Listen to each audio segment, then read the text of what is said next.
नियति गरीब घर की लड़की थी और उसका सपना था कि उसकी शादी किसी अमीर घर में हो। इसलिए वो अपने कॉलेज के सबसे अमीर लड़के अनुज पर डोरे डालती है। ऐसे ही एक दिन अनुज कैंटीन में अकेला खा रहा होता है। तभी नियति अपना खाना लेकर उसके पास बैठ जाती है और अनुज से कहती है, तुम्हें यहाँ अकेला बैठा देखा तो मुझे अच्छा नहीं लगा। वैसे तुम कॉलेज के सबसे अमीर लड़के हो और ये कॉलेज भी तुम्हारे ही पिताजी का है। फिर तुम यहाँ इस तरह से अकेले अकेले क्यों रहते हो? तुम्हारा कोई दोस्त नहीं है क्या? अगर यहाँ बैठकर खाना खाना है तो चुपचाप से खाओ। और एक बात, मुझे दोस्त बनाने पसंद नहीं और ना ही मुझे अपने पिताजी का ये कॉलेज पसंद है, समझे तुम? अनुज की बेरुखी देखकर नियति को बहुत गुस्सा आता है, पर नियति हार नहीं मानती और उसकी इस बेरुखी को प्यार में बदलने की कोशिश करती है।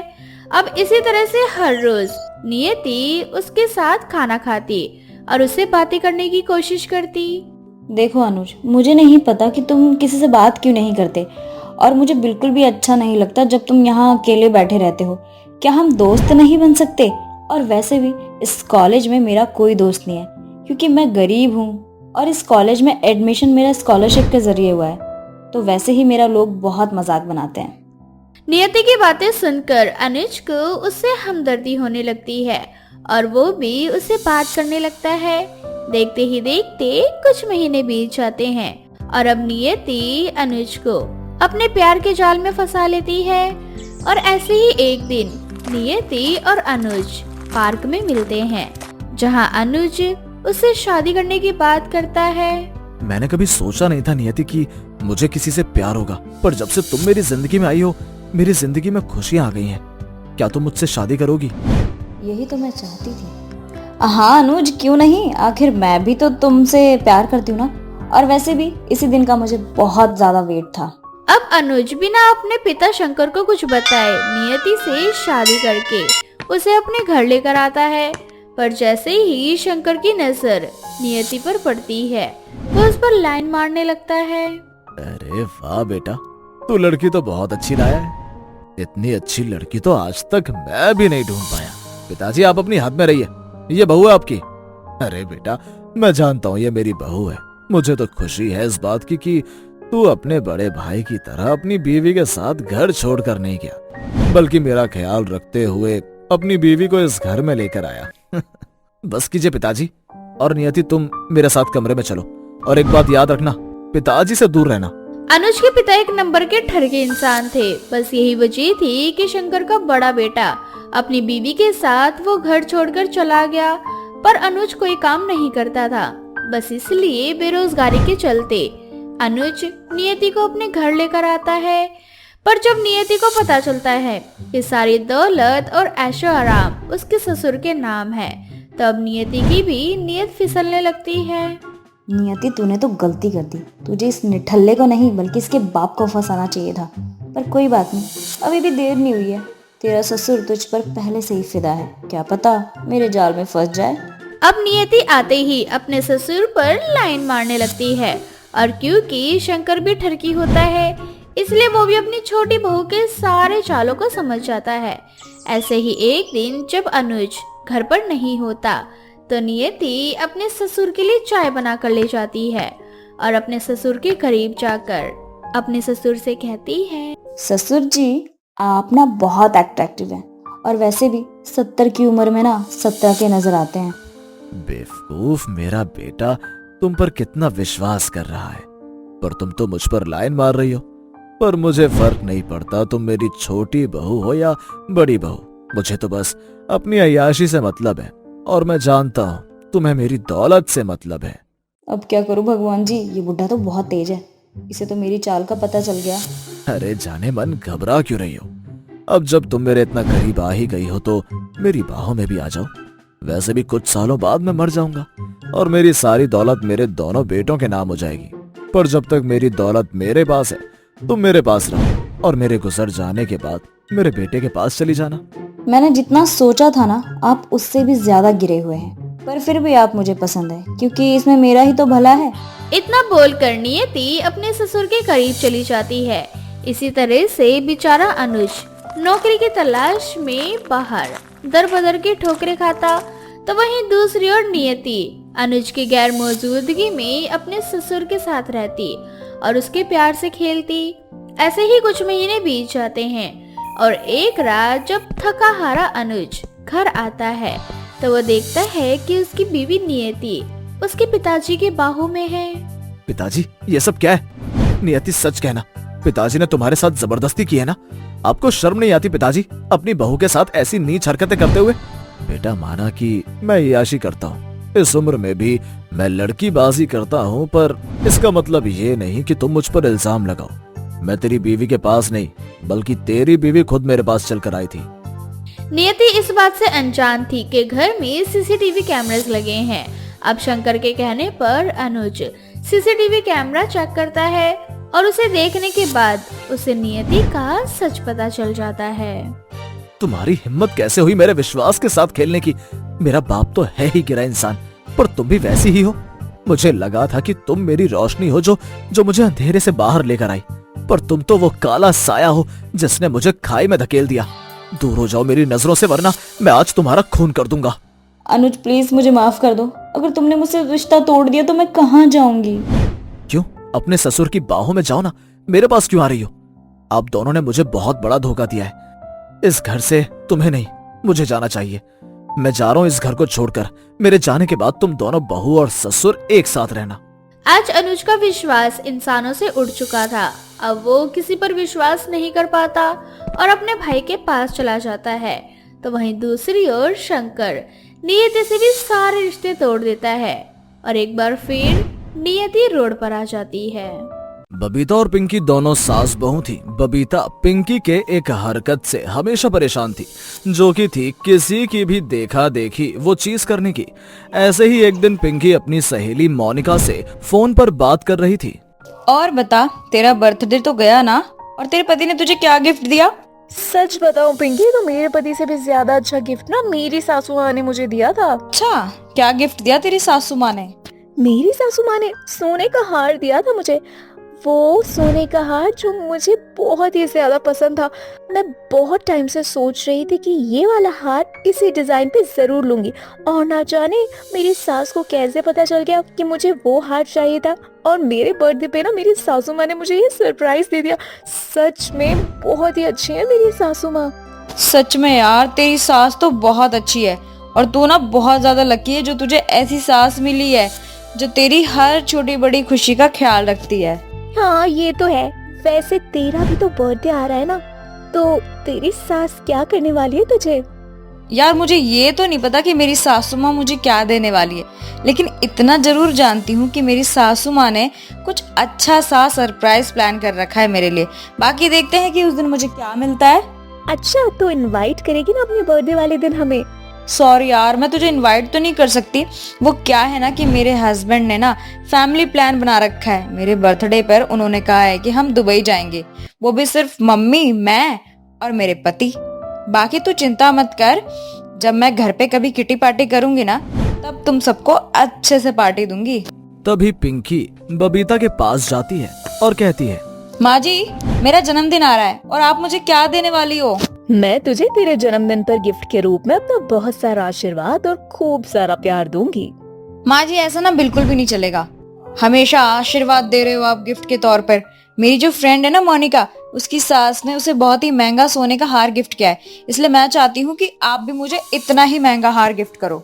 बहू, किसी की नकल करना जरूरी है क्या? अब उसकी सास ने उसे सोने का गिफ्ट दिया है तो जरूरी है क्या मैं भी तुझे सोने का हार ही गिफ्ट करूं? पर मैं तुझे अपना बहुत सारा आशीर्वाद दे रही हूँ, अपना बहुत सारा प्यार दे रही हूँ, और क्या ही चाहिए तुझे? माँ जी, ये जो दुनिया है ना वो दिखावे वाली है। ज्यादातर जो दिखावे वाली चीजें होती है उसी को ये दुनिया मानती है, इसीलिए कुछ ना कुछ दिखाना जरूरी होता है। अभी तो ये नहीं जानती कि नकल करना और दिखावा करना इसमें कुछ नहीं है। जो हकीकत है उसी में विश्वास करो, तभी दुनिया आपकी तारीफ करती है। पिंकी गुस्से में अपने कमरे में चली जाती है। ऐसे ही कुछ दिन बाद पिंकी अपने घर में किट्टी पार्टी करती है, जहां उसकी 2-3 सहेली आती हैं। तभी मोनिका पिंकी से कहती है, अरे पिंकी चल, तूने अपने बर्थडे पर हमें तो बुलाया नहीं, कम से कम यही दिखा दी कि तुझे क्या क्या गिफ्ट मिले हैं। अरे रुको, मैं ना तुम्हें अपना हार दिखाती हूँ। मेरी सासू माँ ने मुझे डायमंड का हार गिफ्ट किया है, बहुत महंगा है उन्होंने बहुत समय से मुझे ये सरप्राइज देने का सोच रखा था। तभी पिंकी अंदर से डायमंड का हार लेकर आती है और मोनिका को दिखाते हुए कहती है, ये देखो, ये दिया है मेरी सासू माँ ने। अरे वाह पिंकी, ये हार तो बहुत ही ज्यादा सुंदर है और काफी महंगा दिखाई दे रहा है। वैसे सच में तेरी सास तो बहुत ही अच्छी है। ऐसी सास ना भगवान सबको दे। हाँ पिंकी, हार तो बहुत ही ज़्यादा सुंदर है और इस हार से ज़्यादा सुंदर तो तेरी सास है जो तेरी इतनी परवाह करती है और तुझे इतना प्यार करती है कि तुझे उन्होंने इतना महंगा हार दिला दिया। सब लोग हार और बबीता दोनों की तरफ देखने लगते हैं। बबीता ये सब कुछ देख रही थी और कहीं ना कहीं बबीता को भी ये सब कुछ अच्छा लगने लगता है। थोड़ी देर बाद जब पिंकी की सारी सहेलियां चली जाती हैं, तो बबीता पिंकी से कहती है, अरे बहू, मैंने तो तुझे कोई हार नहीं दिलाया, फिर तूने अपनी सहेलियों से झूठ क्यों बोला? और दूसरा, ये हार आया कहाँ से तेरे पास? माँ जी, अब इतने पैसे तो है नहीं हमारे पास कि हम ओरिजिनल डायमंड का हार ले सकें, इसलिए मैंने ये दिखावा करने के लिए नकली का हार ले आई और लोगों में दिखावा कर दिया। अब किसे क्या पता कि ये हार नकली है या असली। इससे आपकी तारीफ भी हो गई और मेरी वैल्यू भी बन गई। अब लोगों को पता चल ही गया होगा कि ससुराल में मेरी क्या वैल्यू है। बात तो तेरी बिल्कुल सही है। ऐसे ही अब बबीता भी पिंकी के रंग में रंग जाती है। दोनों सास बहू मिलकर आसपास के लोगों को देखकर उनकी नकल करके उन्हीं के जैसा सामान लेने लगती हैं। धीरे धीरे अब लोग दोनों सास बहू को नकलची सास बहू के नाम से जानने लगते हैं और उनका खूब मजाक बनाते हैं। ऐसे ही बबीता की पड़ोसन कुसुम 2 साड़ी लेकर आती है और बबीता को दिखाते हुए कहती है, अरे बबीता बहन, ये देखो, आज मैंने ना ये 2 साड़ियाँ ली है, एक अपने लिए और एक अपनी बहू के लिए। देखकर बताओ जरा कैसी है। साड़ी तो बहुत अच्छी है तुम्हारी, काफी महंगी नजर आ रही है। हाँ, साड़ी तो बहुत महंगी है, लेकिन अब क्या करें? तुम्हें पता है ना कि पड़ोस की शादी है और पड़ोसी शादी में अगर अच्छा बनकर ना जाओ तो लोग कैसे मजाक बनाने लगते हैं। वैसे तुम भी चल रही हो ना शादी में, तुमने क्या लिया है? अरे मैं भी सोच रही हूँ कि ऐसी ही साड़ी ले लूं अपने लिए और अपनी बहू के लिए। अरे नहीं नहीं, एक जैसा मत लेना, नहीं तो लोगों को लगेगा या तो मैंने तुम्हारी नकल की है या फिर तुमने मेरी नकल की है। तुम थोड़ा अलग से कुछ ले लेना। हाँ, थोड़ी तो अलग लूंगी, एकदम ऐसी थोड़ी ले लूंगी। चलो अब ना मैं तो चलती हूँ, जरा इसका ब्लाउज वगैरह भी तो बनवाना है ना। अब बबीता और पिंकी दोनों अपने लिए सेम वैसी साड़ी ले आती हैं जैसी कुसुम और उसकी बहू की थी।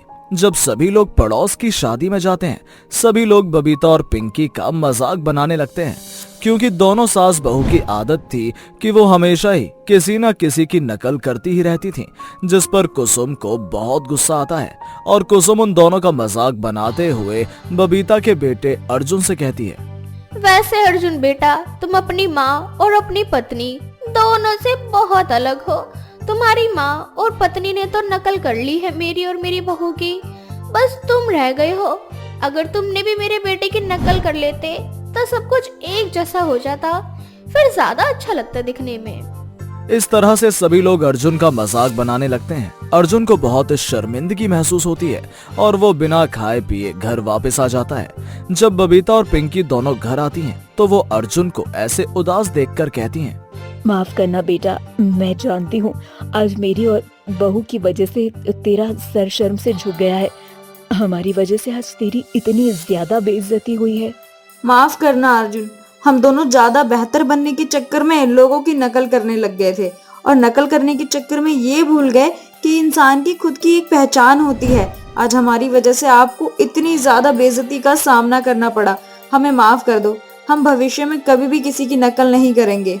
इतनी ज्यादा बेइज्जती होने के बाद बबीता और पिंकी को अपनी गलती का एहसास हो जाता है और वो दोनों अर्जुन से माफी मांगती हैं, जिसके बाद अब वो दोनों भविष्य में कभी भी किसी की नकल नहीं करती और अपनी एक असली पहचान के साथ जीवन में हंसी खुशी आगे बढ़ते हैं। निहारिका और आरुषि दोनों देवरानी जेठानी थी, दोनों में खूब बनती थी।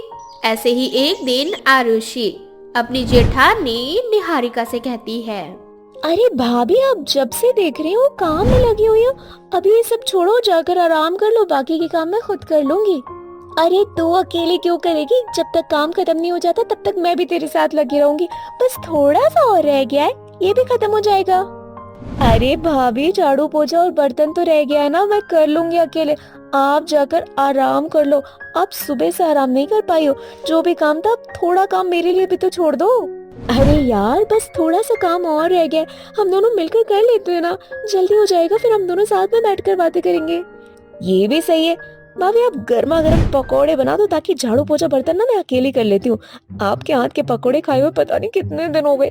बहुत मन कर रहा है पकौड़े के साथ गप्पे मारने का, बड़ा मजा आएगा। तू ना बिल्कुल मेरी छोटी बहन की तरह है। वो भी ऐसे ही कहती थी, दीदी पकौड़े बना दो, दीदी पकौड़े बना दो। और तेरा भी यही है, भाभी पकौड़े बना दो, भाभी पकौड़े बना दो। चल ठीक है ना, मैं अभी पकौड़े बना कर देती हूँ। तू ना बाकी के काम कर ले, फिर उसके बाद आराम से बैठकर गर्मा गर्म चाय के साथ पकौड़े खाएंगे और बकवास करेंगे। ऐसे ही कुछ दिन बाद निहारिका की छोटी बहन निकिता निहारिका के ससुराल आती है। पूरे घर में खुशियों का माहौल था। निकिता एक नंबर की बदतमीज लड़की थी, उसे बस अपना फायदा नजर आता था। ऐसे ही शाम को आरुषि का पति अर्जुन ऑफिस से घर आता है तो उसे देखकर निकिता कहती है, अरे अर्जुन, आ गए तुम? अरे निकिता, तुम बड़े दिनों बाद।